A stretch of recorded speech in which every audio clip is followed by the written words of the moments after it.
itu menunjukkan bahwa manusia itu tidak hidup di bawah pimpinan roh Tuhan. Pesannya adalah untuk melawan semua hal negatif dan melakukan hal-hal positif, hal-hal yang benar pada pandangan Allah. Maka kita harus memberi diri untuk dipimpin oleh roh Tuhan yang kita terima karena iman kita kepada Tuhan Yesus Kristus. Dan siapapun yang telah mendapatkan pembenaran Allah dan menjadi milik Kristus Yesus, ia seharusnya telah menyelipkan keinginan daging dengan segala hawa nafsu manusia dalam dirinya. Dengan demikian, kita bisa simpulkan di sini bahwa kita harus memutuskan untuk memberi diri berada di bawah pimpinan roh Tuhan, dan dengan tegas memutuskan untuk menolak keinginan daging kita dan godaan serta kejahatan yang datang dari luar diri kita. Pendengar, sudah kita simak bersama bagaimana cara kita melawan hal negatif dalam hidup ini. Semoga topik ini bermanfaat untuk Anda semua dan menjadi bahan perenungan kita bersama. Sampai jumpa kembali di program Jembatan Hati. Saya Firman Malanguna pamit undur diri. Shalom. Program Jembatan Hati diproduksi dan dipersembahkan atas kerjasama Yayasan Perang Warta Rohani di Batu, Jawa Timur, dan Penerbit Dalam Hidup di Bandung, Jawa Barat. Program ini dengan sederhana menyoroti dan memaparkan kondisi hati manusia dan karakter manusia di bawah terang firman Allah. Apabila Anda memiliki pertanyaan dan saran berhubungan dengan program ini atau berespon terhadap topik program hari ini, Anda dipersilakan untuk menyampaikan melalui WhatsApp ke nomor 081 333 777 386. Anda dapat juga mengakses program ini ke website Penerbit Dalam Hidup, yaitu www.dalamhidup.com. Terima kasih atas perhatian Anda.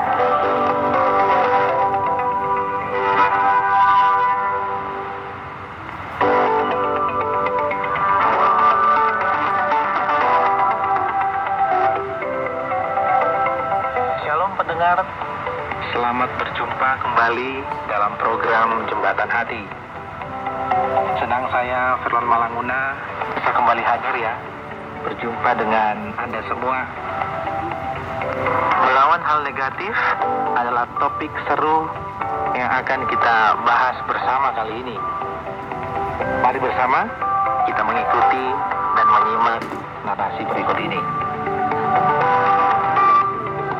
Sahabat, saya yakin topik ini, melawan hal negatif, cukup menarik sekaligus menantang.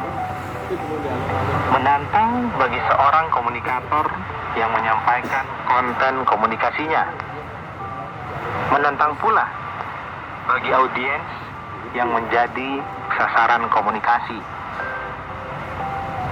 Memang hampir tidak ada kehidupan yang terlepas dari dua unsur ini, yakni positif dan negatif.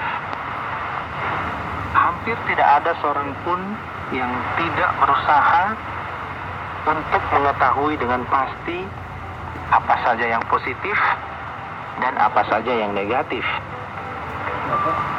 Juga tidak ada seorang pun yang hidup di dunia ini yang menyukai hal yang negatif dan membenci hal yang positif.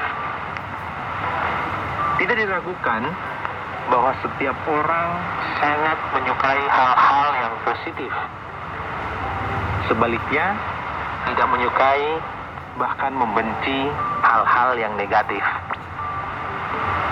Dari sudut pandang lain, diyakini tidak ada seorang pun juga yang tidak mau mencegah terjadinya hal-hal yang negatif menimpa dirinya. Sebaliknya, semua orang pasti berjuang untuk mendapatkan sebanyak-banyaknya dan sebesar-besarnya hal-hal yang positif masuk ke dalam hidupnya. Ya, karena itu tidak ada seorang pun yang tidak bertindak melawan apa saja yang negatif. Dan semua orang pasti akan memelihara, bahkan mengembangkan semua hal yang positif. Apakah itu menyangkut perbuatan, apakah itu hanya dalam perkataan, bahkan meskipun itu masih di dalam pikiran manusia saja. Jadi, semua orang pasti akan memelihara apa yang positif dan membuang yang negatif. Oke sahabat, hal-hal yang digambarkan di atas merupakan prinsip hidup yang dimiliki setiap orang. Apalagi dalam kehidupan sosial atau kehidupan bermasyarakat. Mulai dari masyarakat yang terkecil, yakni dalam kehidupan antara suami dan istri, atau kehidupan keluarga, ayah, ibu, dan anak-anak, atau juga dalam kehidupan kerabatan, kehidupan dalam keluarga yang lebih besar dan yang lebih luas lagi.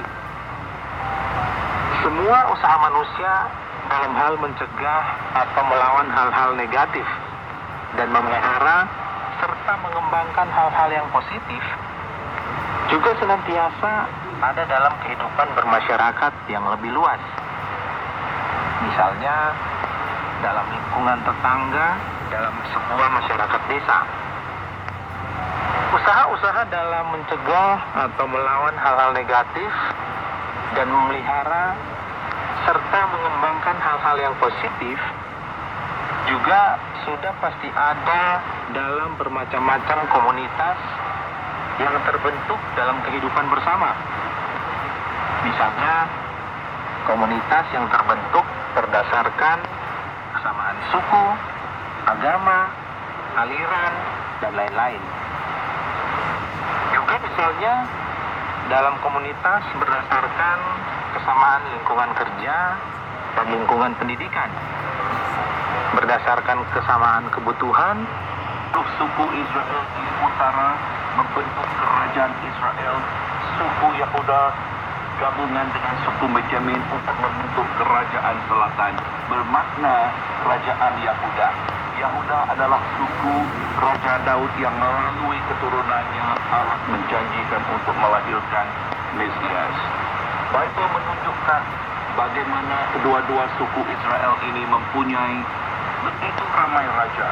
Kebanyakan raja Israel dan Yehuda adalah pemimpin yang jahat, yang berpaling kepada Allah dan mengikut agama bangsa-bangsa di sekeliling mereka.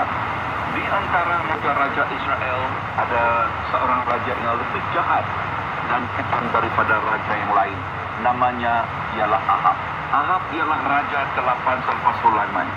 Mengenai Ahab, inilah yang dikatakan Alkitab. Ahab anak Omri melakukan lebih jahat daripada raja-raja sebelum ini di mata Tuhan. Dia juga berkawin dengan Isabel, seorang wanita jahat yang menolak firman Allah lebih jauh. Ahab membina di Israel sebuah kuil untuk Baal yang dianggap sebagai Tuhan kepada bangsa-bangsa di sekelilingnya.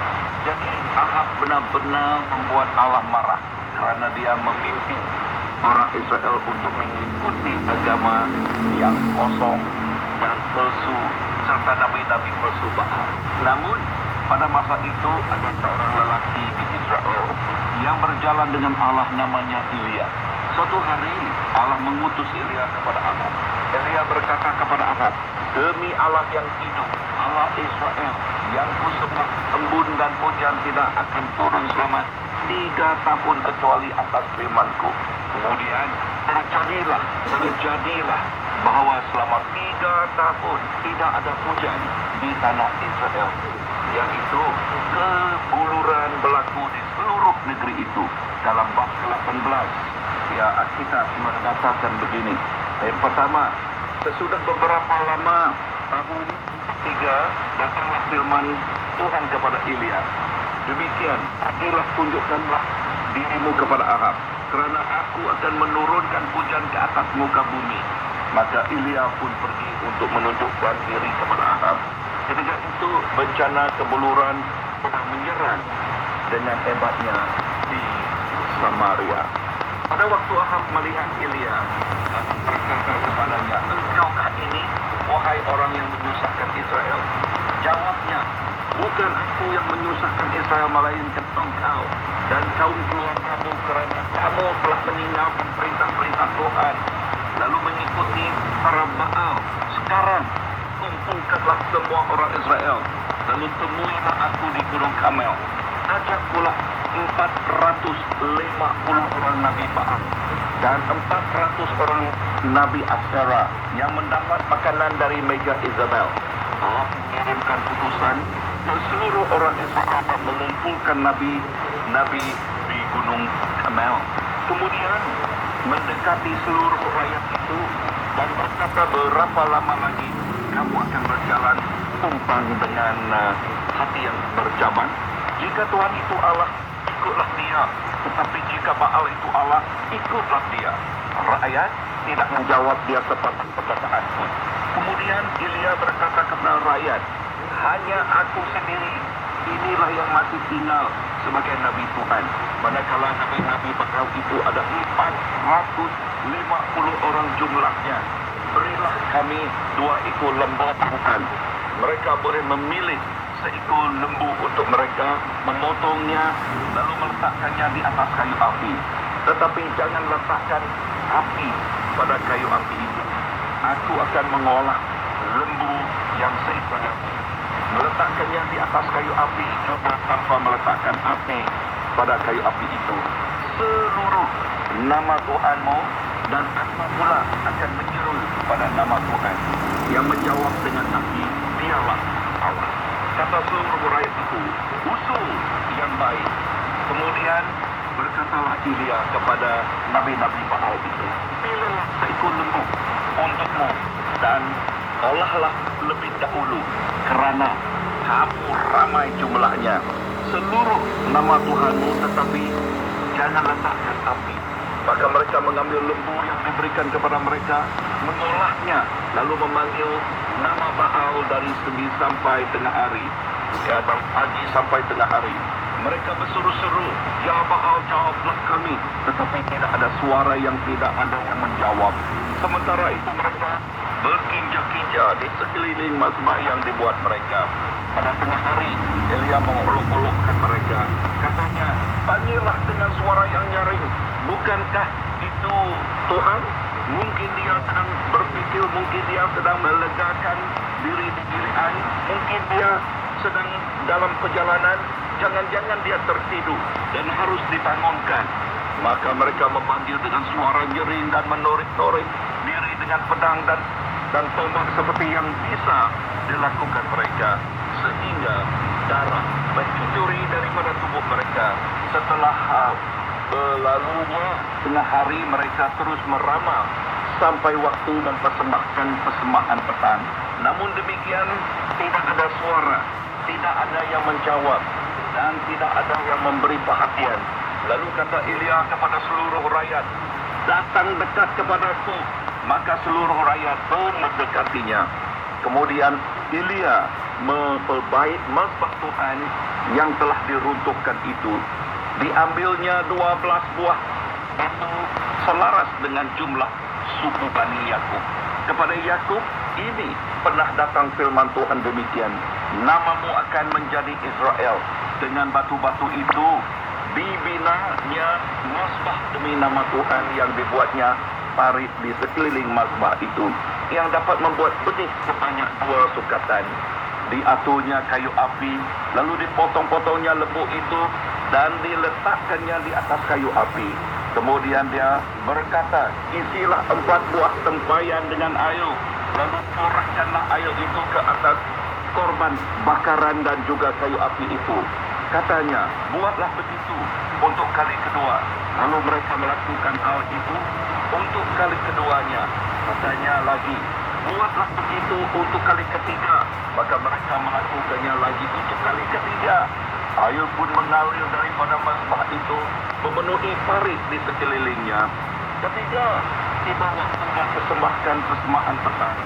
Majulah Nabi Elia dan berkata, "Ya Tuhan Allah Abraham, Ishak dan Israel, biarlah pada hari ini mereka tahu bahwa Engkaulah Allah di Israel, bahwa aku ini hamba-Mu, dan bahwa aku melakukan segala hal berdasarkan firman-Mu. Jawablah aku ya Tuhan, jawablah aku, supaya umat ini tahu bahwa Engkau ya Tuhan sememangnya Allah, dan bahwa Engkau yang membuat hati mereka berbalik kembali." Maka turunlah api Tuhan melahap korban kebakaran kayu api, batu-batu, dan debu tanah, serta menjilat air yang ada di dalam parit itu. Ketika seluruh rakyat melihat hal itu, sujudlah mereka, lalu berkata, "Tuhan, dialah Allah, Tuhan, dialah Allah."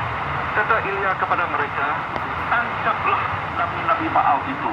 Jangan biarkan seorang pun daripada mereka."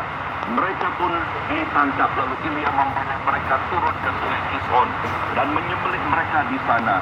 Kemudian berkatalah Elia kepada Ahab, "Pergilah, makan dan minumlah, kerana sudah terdengar bunyi darau hujan." Ahab pun pergi untuk makan dan minum. Tetapi Elia naik ke puncak gunung Karmel, lalu membongkar ke tanah dengan mukanya di antara dua lututnya. Katanya kepada pelayannya, "Naiklah ke atas, pandang ke arah laut." Pelayan itu naik, melayangkan matanya dan berkata, "Tidak ada apa-apa." Elia berkata, "Naik lagi sampai 7 kali." Pada saat 7 pelayan itu berkata,